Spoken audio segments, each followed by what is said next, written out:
Jadi sahabat itu lebih dari teman, pertemanan. Karena apa? Sahabat akan lebih banyak tahu akan kita.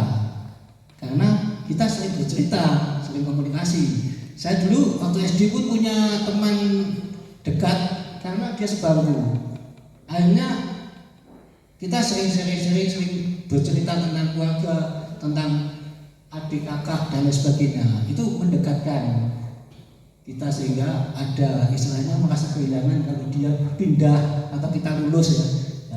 Nah itu merupakan sesuatu yang kadang-kala membuat kita ada sesuatu yang kurang kalau kita nggak ada sahabat kita di situ. Jadi persahabatan itu biasanya mempunyai beberapa hal kesamaan biasanya kesukaannya sama. Seperti kita kadang-kadang selama ini sudah makin usia, kita punya perkumpulan misalnya perkumpulan olahraga, sepeda misalnya, atau saya punya hobi tenis meja, kita kumpul sama teman-teman yang sama hobi itu meningkatkan kita untuk bisa saling berbagi pengalaman di dalam perkumpulan itu. Kalau orang cerita tentang badminton, tapi kalau orang nggak tahu teknik-teknik badminton ya males kan akhirnya. Tapi kalau kita hobi, akhirnya kita jadi seperti mereka itu, seperti sahabat, seperti teman-teman kita. Lalu juga seidola itu juga mungkin kayak hobi mancing misalnya, ada yang mancing itu juga meningkatkan pertemanan kita, bahkan bisa menjadi lebih dari teman, yaitu sahabat. Lalu hobi senam misalnya, mungkin kayak Riani segala ada, yoga, mungkin senam line dance apa itu meningkatkan pertemanan kita juga yang sehobi itu. Juga mungkin di pelayanan gereja juga bisa, di kor ataupun di musik pelintang dan sebagainya.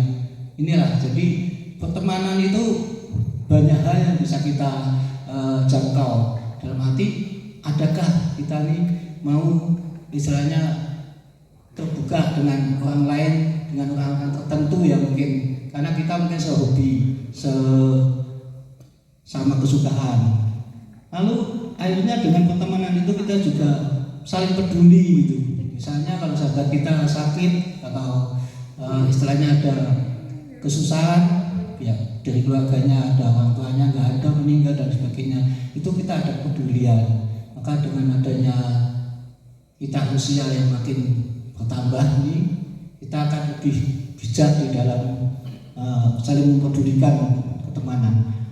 Lalu kesetiaan sahabat, kadang-kala ya itu seperti tadi dikatakan bahwa di dalam suka dan duka ya kita saling mempedulikan. Komunikasi yang nyambung itu juga bisa menjadikan pertemanan lebih dari teman jadi sahabat, karena komunikasinya kok nyambung, kok bisa sama-sama punya pengalaman yang sama mungkin dalam kehidupan, atau komunikasi yang bisa sama-sama saling mengisi atau menguatkan. Karena ada orang ngomong, saya berteman dengan itu kok lebih cocok dalam komunikasinya. Nah, ini kadang-kadang membuat kita lebih dari teman, akhirnya meningkat ke sahabatan. Lalu bagaimana untuk keselestarian persahabatan? Nah, di dalam persahabatan itu kadang setelah kita lulus misalnya dari SD, SMP, SMA, kita mungkin sudah lepas dari sahabat kita, tapi ada yang bisa nyambung terus itu. Komunikasinya kok masih bisa jadi teman dari SD aja masih tetap. Nah, ini kelestarian kelanggengan, berarti kelanggengan persahabatan itu karena kenapa bisa seperti itu? Itu karena ada saling pengertian antara persahabatan itu, yaitu saling memberkati, saling menolong, saling menghibur dan lain sebagainya. Bahkan ini seringkali lebih dari materi gitu. Jadi ada nilai uang itu tidak begitu berarti kalau kita menganggap sahabat kita ini lebih dari itu. Jadi kadang orang kan merasa persahabatan itu dihitung untuk rugi, kadang wah itu nggak menguntungkan, masa aku traktir tuh dia nggak pernah nanti, tidak seperti itu. Kadang nggak bisa lanjut tuh ada saling pengertian. Kadang-kadang dia nanti, kadang-kadang saya juga traktir, akhirnya kan bisa terus lanjut. Karena kadang orang kan ada teman istri nggak dulu, kadang enggak. Nah itu hal seperti itu kadang-kadang orang nggak bicara, tapi batin gitu, batin dalam hati hal seperti itulah. Kadang-kadang membuat kita untuk tidak bisa terus berteman dengan si A atau si B atau apa dalam persahabatan itu. Lalu juga dengan adanya sahabat itu kita bisa kerjasama, saling menjaga kesetiaan dan mengutamakan sahabat di atas yang lain. Dalam hati ya tetap kita keluarga itu, sahabat kita paling dekat itu sebetulnya keluarga kita. Tapi kita harus mulai dari keluarga dulu yang terdekat, bagaimana kita bisa baik, akhirnya kita bisa dengan teman-teman yang lain juga bisa. Itu aja yang saya sampaikan. Mungkin yang lain bisa sharing yang lain tentang pertemanan ini. Prinsipnya ya pertemanan bisa terus kita bangun dengan baik kalau kita ada saling pengertian, saling menolong, saling mendukung. Itu. Terima kasih waktunya.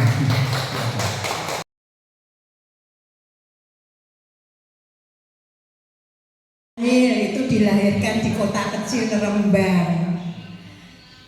Jadi anak yatim sejak usia 10 tahun, saudara 8 orang. Mama saya sangat luar biasa, menghidupi 8 anak dengan adiknya itu ada 5 atau 6. Jadi sendirian berdagang dan yang lain-lainnya. Kalau kami anak-anak mama itu menjuluki mama itu superwoman pada zamannya, luar biasa. Dari saya kecil, saudara dan anak bungsu gitu. Kemudian SMP di Rembang, SMA saya dikirim ke Semarang. Saya dikirim ke Semarang untuk sekolah. Akhirnya bisa ketemu sama sahabat-sahabat saya yang ada di sini. Jadi awal apakah saya termasuk orang berduit keluarga saya? Tidak. Tapi mama saya itu seorang pejuang kehidupan gitu. Jadi akhirnya saya berusaha untuk sekolah di Semarang. Dan ini saya kasih cuplikan-cuplikan kecil kisahnya ya. Pada saat itu saya kos di Trengguli. Saya heran ya, Tuhan sangat baik, bisa mengirimkan banyak sahabat-sahabat untuk saya. Saya berangkat sekolah, yang jemput siapa? Ada di sini. Yang jemput adalah Dewi. Ya Wi, ingat enggak Wi? Tepuk tangan untuk Dewi. Pulang sekolah, saya dianterin siapa? Diboncengin sama Miha Mesia. Sampai sekarang pun masih jadi sahabat saya. Kemudian tiap harinya dolannya kemana? Ada 2 grup. Satu Maria, yang kedua di Iriani. Kalau di Iriani itu lebih kalau saya lapar, nggak punya duit. Suatu saat saya cerita ini, suatu saat saya hanya punya uang 500 perak. Waktu itu bisa untuk ngebis pulang ke Rembang. bingung ini, saya belum makan. Padahal dari Semarang ke Rembang itu kan bisa 3-4 jam. Saya pergi ke Krakatau Gang 5. Tidak mencari teman saya, sahabat saya mencarinya. Ma, wetengku ngelemah, jalur maaf dulu, mau ngebis gitu. Begitu kisah saya, Tuhan mengirimkan sahabat-sahabat itu untuk saya. Dan saya sama Iriani ya memang dari dulu namanya bersahabat, kadang kayak pacaran gitu ya. Terus nanti rujuk lagi gitu. Tapi saya dulu mencarinya sebetulnya emas sih. Semoga mak damai di surga ya Iria. Terus kemudian lulus tuh kuliah di Akabah. Pokoknya saat cekle, kita sebelum kuliah di Akabah itu ada kisahnya lagi. Kita nyari, ayo lu mau di Jogja yuk gitu. Kita ikut kuliah. Aku Iriani, Tiongsi, sama lagi ya Iria, sama Irma, masih inget gak ya? Kita itu ikut, padahal belum daftar tapi ikut kuliah di suatu universitas atau apa, melu kuliah kayaknya, padahal itu penyusup gitu, begitu belinya tapi bandelnya bandel lucu gitu ya. Terus akhirnya kita Iriani di ekonomi, saya di Akabah. Lagi enak-enaknya setahun 2 tahun, setahun kuliah ya, setahun belum ada. Iriani ngomong, Tio, nama kecil saya, Tio, aku daftar di BC, aku pembisikku dia. Loh, masa ya? Tasnya ini loh, kok kambing ini, kok dikai ongkol, lah kok enak ya? Sebelum itu tak ceritain untuk pembagian kelas dulu. Aku sama Iriani itu dapetnya IPA. Ini tidak salah ya, saya ikut grup ini. Dapetnya IPA. Aku Iriani Miha, terus aku Iriani pokoknya grup lah. IPA. Aku IPA. Enakan IPS yo. Dewi Miha itu IPS. Terus akhirnya kita ke TU minta diganti. Diganti udah dicoret sama. Kalau sudah diganti jangan diminta lagi ya. Siap, ya, udah. Aku kan anak kos, nggak ada yang ngurusin. Wah asik. Nggak taunya namanya Oyong Koyani, 2 tahun labrak ke sekolahan. Ini gimana adekku kok bisa PS? Akhirnya dia kembalikan lagi IPA. Aku bisa kece Riani. Wah, aku bisa IPS gitu dengan bangganya gitu. IPS kan orang biasa IPS kan santai gitu. Nggak ngerti udah pada saat cari kuliah itu pengen bidang apa yang aku kepengen, nggak bisa, harusnya IPA gitu. Aduh ya sudahlah gitu. Nah terus singkat cerita yang tadi di BCA, lah kok enak kok iso nek BCA aku melu lah gitu. Aku daftar. Begitu aku daftar aku jadi teller hitung duit gitu di KCP. Iriani jadi pelireng, dia agak lebih mentereng gitu. Nggak ngerti ya, terus ditemukan sama ini cowok cakep gitu, dia gaya banget dulu sok-sokan. Gue nengin ngono, wong sugih gue neng kok gaya kan ngono. Akhirnya dia luluh hatinya, akhirnya dia ketemu sama Steve. Ditinggal, aku di BCA, dia keluar. Dia ditinggal jadi aku di BCA, aku akhirnya berjuang di BCA. Terus jadi teller, kemudian sampai naik. Sampai akhirnya tidak terasa usia pensiun dan Tuhan masih lagi diperpanjang sehingga terakhir itu 2 tahun yang lalu ya, 40 tahun saya kerja di BCA dan grupnya. Dan tepuk tangan ya, terima kasih. Bob ketoke turu, aku gasek di Jawa. Lah iya, nanti kalau time-nya habis ya. Lah udah gitu toh. Saya mencoba untuk apa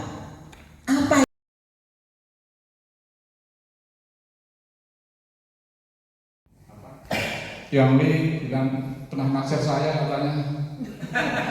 Nggak merasa ditaksir ya, karena bukan nggak mau ditaksir, karena saya minder, terutama cewek-cewek cantik-cantiknya susah, mau nolak susah, tapi Kalau mau maju nggak berani. Jadi dapatnya yang ini. Ya, oke. Saya berawal dari keluarga yang mampu. Tadi saya setelah lulus SMA saya kuliah pun dengan uang pendaftaran cukup sekali aja. Jadi papi saya cukup ngasih uang pendaftaran, masuk, habis itu tiap semesternya saya harus bayar sendiri. Caranya bagaimana ya? Saya kerja. Saya sudah kerja di saat saya kuliah juga. Jadi istilahnya bisa berbalik-balik, kerja sambil kuliah atau kuliah sambil kerja. Nah, jadi awalnya saya kerja di kontraktor. Terus karena gajinya kecil, tentu saya hanya bisa untuk makan sama beli bensin. Ya sudah, kita ada kesempatan lain. Saya kerja di dunia farmasi yang sangat jauh dari pendidikan saya, di kuliah saya di teknik sipil.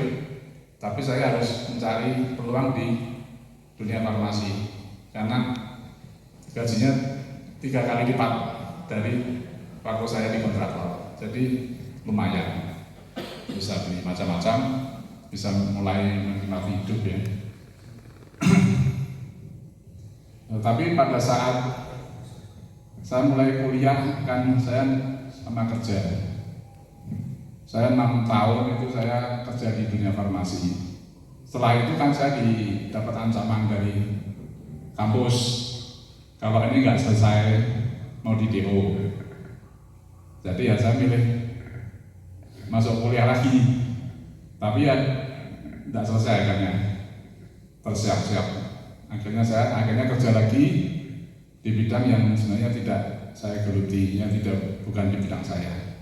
Saya kerja bermacam-macam usaha di perusahaan-perusahaan tertentu, bantu kakak saya, ya nggak menghasilkan. Terus saya coba kerja sendiri di dunia bangunan ya, di kontraktor. Awalnya manis, bagus, termasuk ini bangunan ini.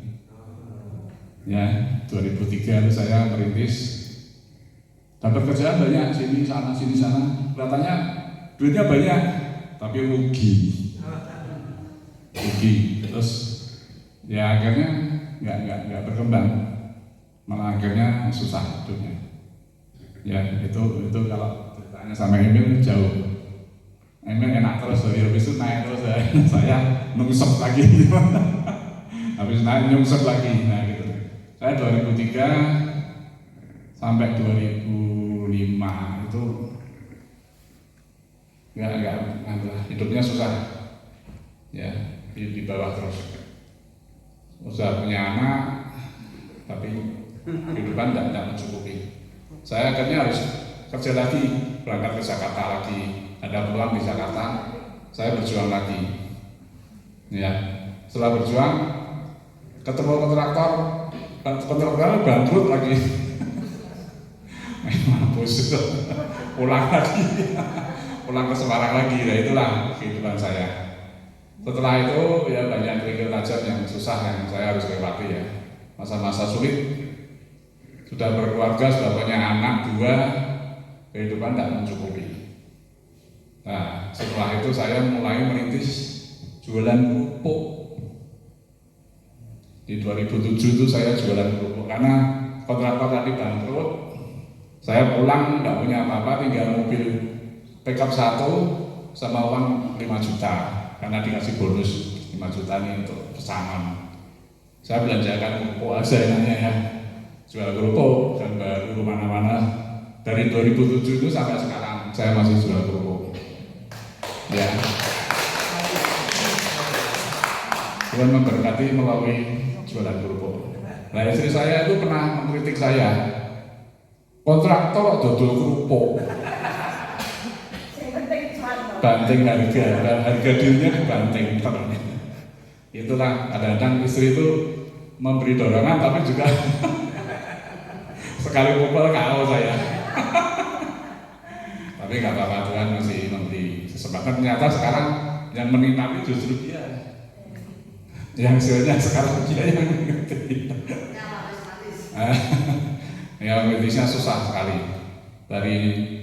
Dari jualan Saya satu mobil cuma paling berapa bungkus ya. Itu saya juga ke pasar-pasar ke rumah makan, ternyata responnya bagus.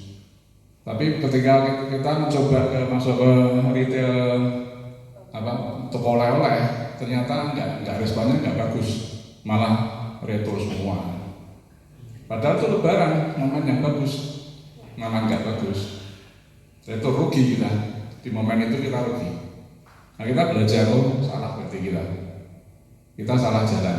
Sebab itu kita memberikan keputusannya, berarti kita harusnya ke restoran aja atau ke rumah makan yang cukup besar. Sampai sekarang kita belajar dari itu, ya kita harus konsisten dengan sistemnya itu. Nah 2011 itu saya ditawarin kerja sama kakak saya, mau nggak kerja di Kalimantan, ikut satu personal yang punya rumah walet, rumah sarang walet.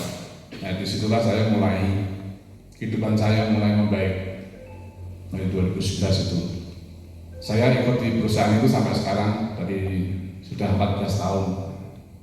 Ya bisa menikmati hidup sekarang ini, membesarkan anak-anak, bisa kuliahkan anak-anak, dan ya cukup hasilnya. Itu saja.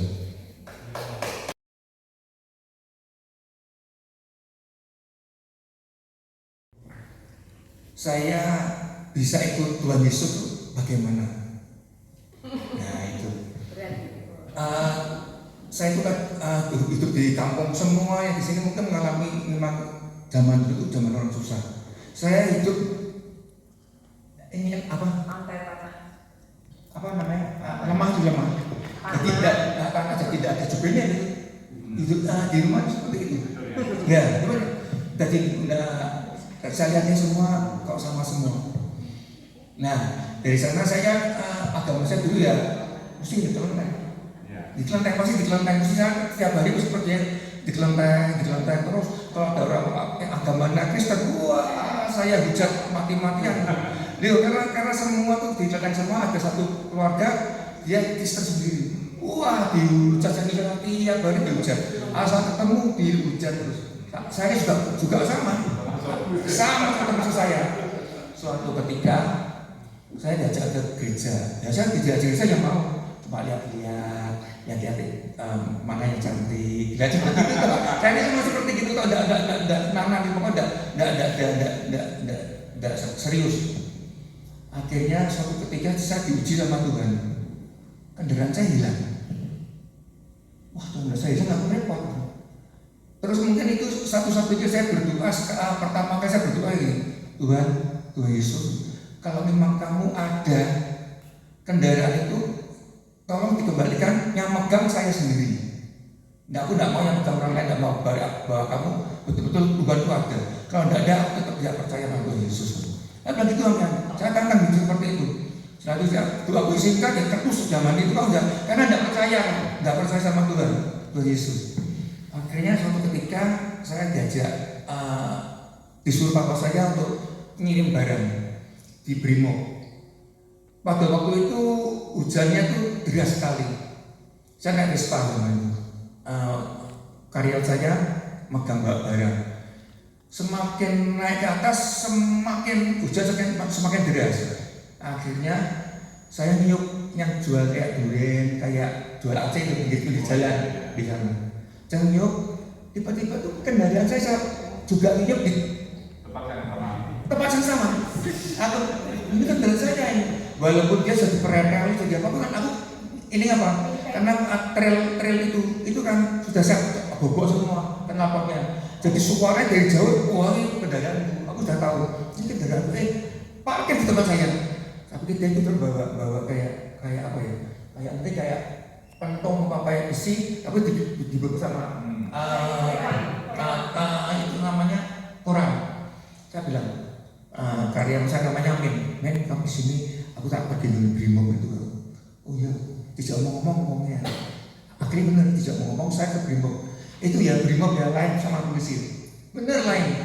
Pak ada pencuri. Itu hujan dia tidak pakai sebentar bawa payung bawa enggak langsung ayo siap langsung mana kejar langsung di sana akhirnya yang ngirim itu saya juga bawa STNK, dilihat persis sama saya. Akhirnya yang waktu itu anakku waktu ketemu kan saya juga senang. Akhirnya ini persingkat saja ya. Saya itu dulunya waktu berdoa tuh begini, kalau sampai aku ketemu aku akan ikut Tuhan Yesus selamanya dan saya akan bersaksi. Tapi sewaktu saya ketemu barang itu, saya tuh zaman itu saya masih malu. Saya malu untuk bicara seperti baru pertama kali bicara seperti ini. Aku malu, jadi tidak pernah bersaksi. Akhirnya tak beli kendaraan yang baru lagi hilang. Nah setelah hilang itu saya tidak berani negur Tuhan lagi. Sudah Tuhan saya salah. Oke, aku tetap percaya sama Tuhan Yesus. Jadi yang hilang itu aku tidak dikembalikan. Belum benar ini tidak dikembalikan. Nah itu akhirnya saya kendaraan saya hilang, tapi dapat ganti yang beli. Gantinya lebih keren. Ya tentunya dia kasihan akhirnya diganti sama yang beli. Itu ya cukup sekian dulu lah. Nanti kalau ada acara yang lebih lanjut kita tambah lagi.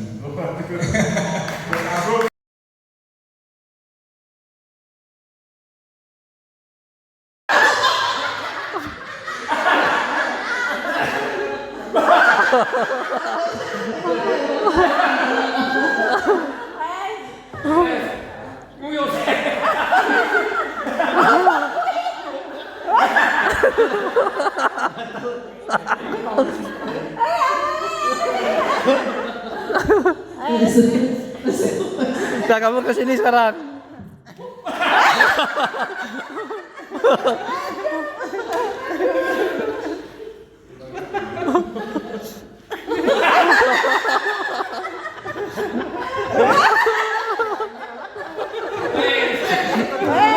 Wes. Tangannya. Ayo dong. Ganti. Diam, enggak boleh. Oh, itu.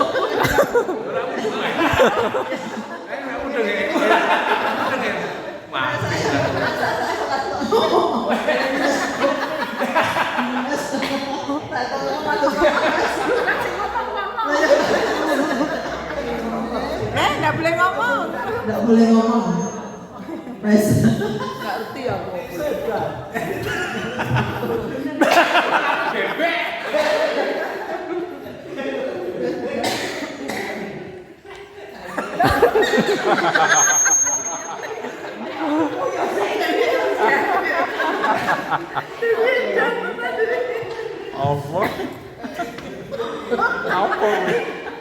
Gatel-gatel ini.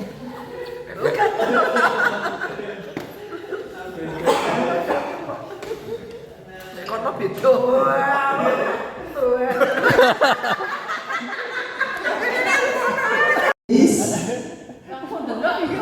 Ya, enggak apa-apa, tapi kok enggak.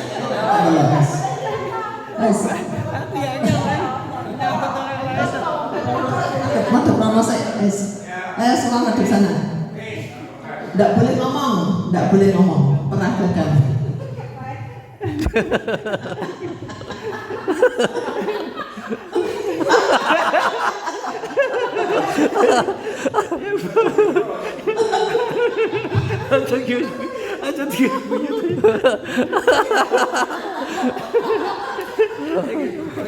Sudah?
Ketatnya burine, ketatnya burine. Ayo. Hati-hati loh, dia bisa medun. Aku sadar.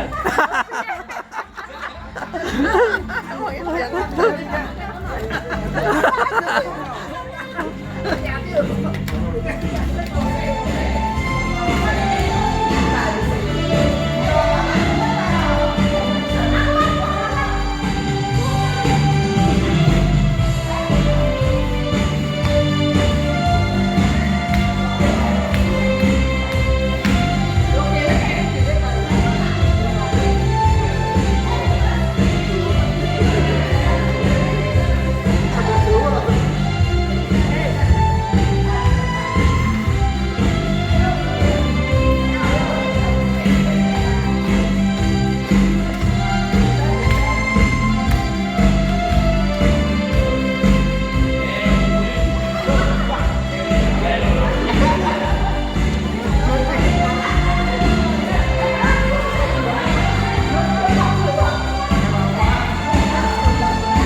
Gaya, gaya, gaya.